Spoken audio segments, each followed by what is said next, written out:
তো যেমনটা তোমরা জানো, ওই শনিবার দিন আমরা গেছিলাম পন্ডিচেরির জন্য। তো সকালে ওই 6:30টার দিকে আমরা বেরিয়েছিলাম বাড়ি থেকে। আর আমাদের বাড়ি থেকে প্রায় 6 ঘন্টা লেগেছে পন্ডিচেরি পৌঁছানোর জন্য টাইম। কিন্তু তার মাঝখানে আমরা ওই চা খাওয়ার জন্য একটু দাঁড়িয়েছিলাম। লাঞ্চটা আমরা হোটেলে গিয়ে করেছি।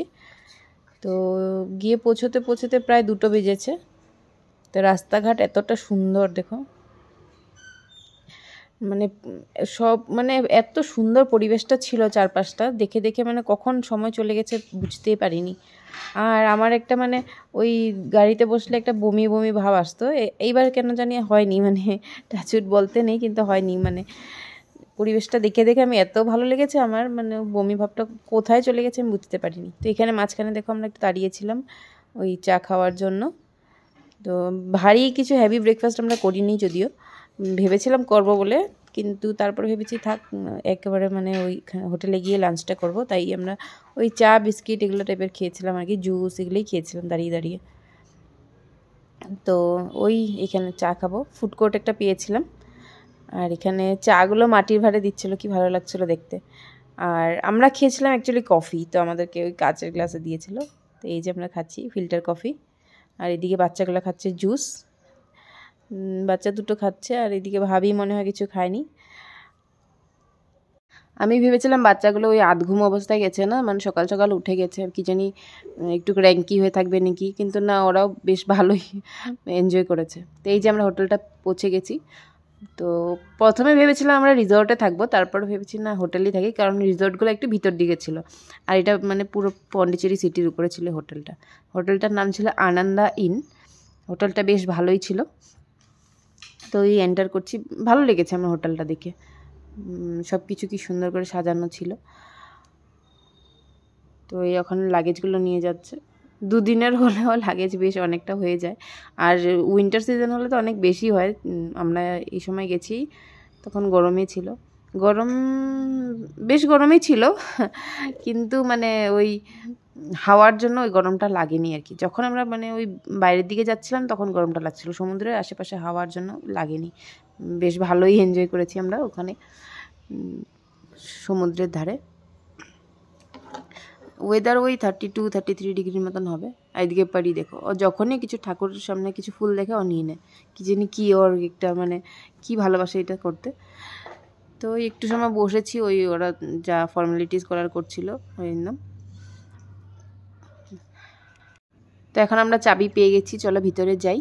তো পুরো ভিডিওটার মধ্যে এই ফার্স্ট টাইম আমি অরিন্দমকে বললাম আমাকে একটু ভিডিও না, আমি পুরো ভিডিও নিয়ে যাচ্ছি, আমার ভিডিও তো নেই। তো ওই তখন ও ভিডিও করেছিল। তো এখন যাবো আমরা উপরে, আমাদের ছিল 4th ফ্লোরে। পুরো প্রত্যেকটা ফ্লোর এইভাবেই সাজানো ছিল। নিচে ছিল ডাইনিং হলটা, ব্রেকফাস্ট আমাদের ফ্রি ছিল, যেটা মোস্টলি থাকেই। আর বাকি লাঞ্চ আমরা এখানে অর্ডার করেছিলাম, যেটা চার্জেবল ছিল। ভেবেছিলাম এই সময়টা বাইরে আর যাবো না, এই সময় একবারে স্নান করে লাঞ্চ করে তারপর বেরোবো, তাই আমরা সেটাই করলাম। তো ওই যে দেখাচ্ছি নিচে আমাদের কার দাঁড়িয়ে আছে। তো ওই লাঞ্চটা করেছিলাম আমরা, বিরিয়ানি অর্ডার করেছিলাম, আর পারির জন্য ডাল খিচড়ি একটা অর্ডার করেছিলাম, মানে প্লেন আর কি, কোনো ঝাল ছাড়া, কারণ ও ঝালটা খেতে চায় না। আর বিরিয়ানি এগুলো এখনও পর্যন্ত দিইনি আমি ওকে। তো এমনি আমি কখনো বানালে কখনো টেস্ট করে নেয়, বাইরের বিরিয়ানি কখনো দিইনি আজ পর্যন্ত। তো এই যে পৌঁছে গেছি আমরা 4th ফ্লোরে। তো দেখি রুমটা কেমন, চলো তোমরাও চলো। আর পারি এদিক ওদিক দেখছে, মানে কোথায় যাবে বুঝে পাচ্ছে না। দুটো মিলে যা দুষ্টু করেছে না, মানে কি বলবো।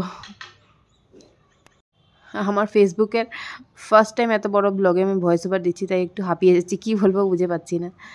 তো আর এখানে দেখো সব কিছু ওই ফ্রেঞ্চ ভাষাতে লেখা ছিল।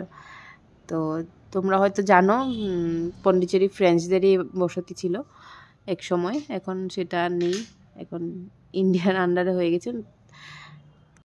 আর না হয় আমি এই বিষয়ে পরে একটু রিসার্চ করে তোমাদের সাথে শেয়ার করব। আমি যতটা জানি ভুলভালও জানতে পারি, তাই ভাবছি একটু রিসার্চ করে তারপর বলবো পন্ডিচেরি শহরের বিষয়ে। তো চলো রুমটাতে ঢুকছি। আর এদিকে পরীকে দেখো, এই জিনিসটা আমার এত কিউট লেগেছে। ও বাড়িতে ঢুকার সময় জুতা খুলে ঢুকে যায়, তাই হোটেলেও জুতা খুলে ঢুকছে। ওদের ওই ইনোসেন্ট মন, ওদের মধ্যে অতটা কিছু নেই, যে অতটা বুঝে না আর কি। তো খুলে ঢুকছিল, আমি বলছিলাম পরে না, ও পড়বে না। তারপরে অনেক বোঝাবার পরে তারপরে পরে ঢুকেছে। ও জানে বাড়ির ভিতরে জুতা পরে ঢুকতে নেই। তো ওই ওখানে রুম দেখতে যাচ্ছে মহারানী সবার আগে।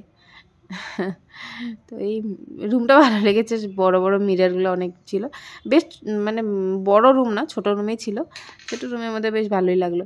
তো এই বেডটা ছিল মানে নর্মাল যেটা থাকে আর কি, বেডসাইড টেবিল, এদিকে চেয়ার, একটা আর্ম চেয়ার ছিল, এদিকে একটা টেবিল আর চেয়ার ছিল খাওয়ার জন্য। আর বাইরে ওই ডাইনিং এরিয়া, সরি ব্যালকানির মতন ছিল, কিন্তু ওটা বাইরে ভিউ কিছু নেই, মানে আরেকটা বিল্ডিং ছিল আর কি, উইন্ডো টাইপ আর কি। আমি ভেবেছিলাম হয়তো ব্যালকানি, কিন্তু না। তো দেখো তোমাদেরকেও দেখিয়ে দিচ্ছি। আর যে কোনো হোটেলে গেলে পারির এই জিনিসটা করা মানে করবেই ও, আর আমার সাথেই করবে। এখন আমি তো ভিডিও করছি তাই দেখাতে পারছি না। আর ফ্যানটা কি মজা লাগছে দেখতে, তাই না?